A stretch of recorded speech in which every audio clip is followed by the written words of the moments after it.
ये video 2 part में होगी। पार्ट 1 में महाराजा सलहिय सिंह अर्कवंशी और महाराजा मलहिय सिंह अर्कवंशी जी के इतिहास पर प्रकाश डालेंगे और पार्ट 2 में महाराजा सलहिय सिंह से जुड़े हुए ऐतिहासिक साक्ष्य। पार्ट 1 भारतवर्ष के अवध प्रदेश में आने वाला राज्य सलहियपुर, जिनके महाराजा उदय प्रताप सिंह अर्कवंशी एक महान शासक रहे हैं, जिन्होंने अपने राज्य को वीरता और न्याय से सजाया। उनके 2 पुत्र महाराजा सलहिय सिंह अर्कवंशी, महाराजा मलहिय सिंह अर्कवंशी, दोनों पुत्र वीरता के प्रतीक थे। उनके साहस और बलशाली व्यक्तित्व ने उन्हें युद्ध के मैदान में अपराजित बना दिया। सलहिय सिंह की तलवार की धार इतनी तेज थी कि दुश्मन उससे खौफ खाते थे, जबकि मलहिय सिंह की रणनीति ने कई युद्धों में विजय दिलाई। उनकी कहानियां आज भी हमारे दिलों में गूंजती हैं, जैसे कि वीरता की गूंज।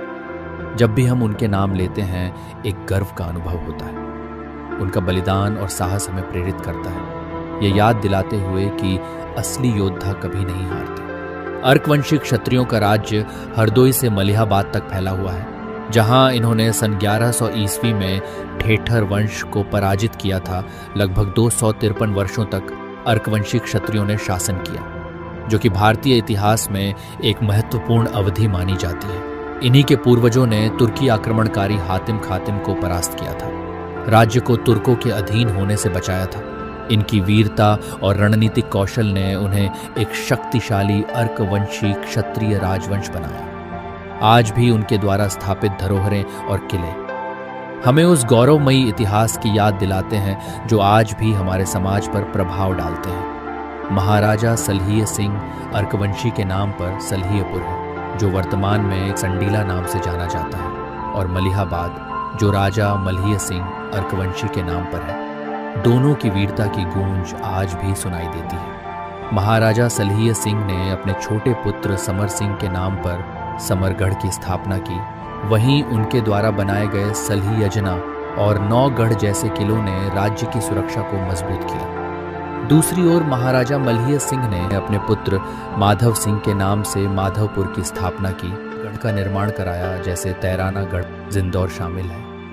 इन दोनों राजाओं ने मुरादाबाद से काकोरी और लखीमपुर खीरी से कानपुर तक अपने साहस से सीमाओं का विस्तार किया। इतिहास में अमिट छाप छोड़ी।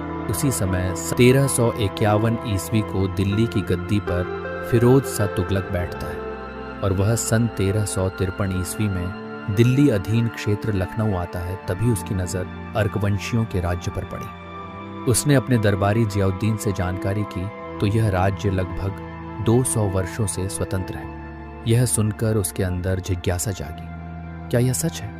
क्या मैं इसे अपने साम्राज्य में शामिल कर सकता हूँ? उसने अपने कमांडर सैयद मखदूम अलाउद्दीन को आदेश दिया, सलहियपुर और मलहियपुर को जीत कर लाओ। वो सलहियपुर की ओर अपनी सेना लेकर रवाना हो जाता है।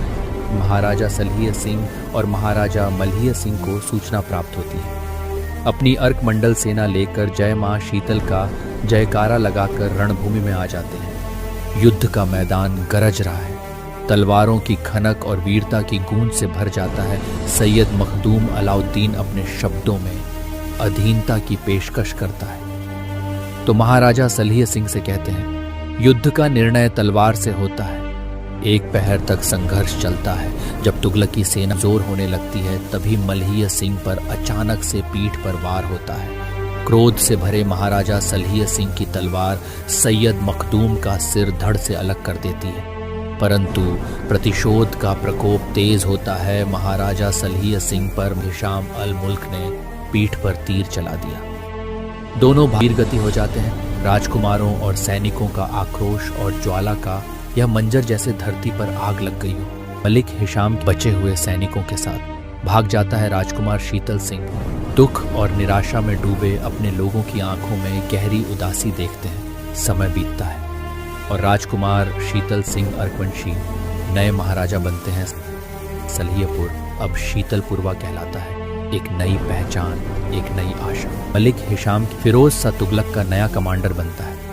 वह फिर से टुकड़ी भेजता है और वे महाराजा शीतल सिंह अर्कवंशी से फिर से परास्त होता है। पुनः 1366 ईस्वी में फिरोज शाह तुगलक ने आक्रमण की योजना बनाई। हिशाम उल मुल्क को निर्देश दिया गया जीत कर आना या शहीद होकर लौटना मलिक हिशाम अपने राजस्व युद्ध लड़ने वाले सैनिकों से कहता है, हमारे लिए काफिरों को भगाना उतना ही महत्वपूर्ण है जितना ही महत्वपूर्ण अर्कवंशियों से युद्ध जीतना।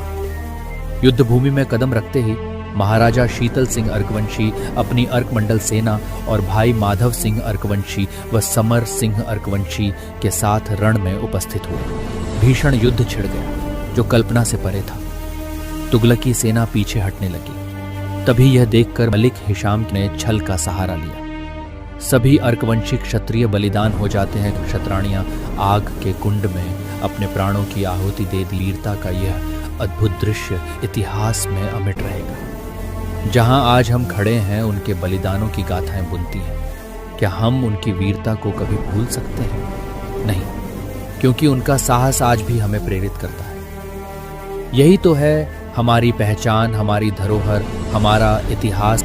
सन 1367 ईस्वी में मलिक हिशाम के द्वारा सैयद मखदूम अलाउद्दीन शाह चिश्ती की मज़ार बनाई जाती है, जो आज भी संडीला में मौजूद है।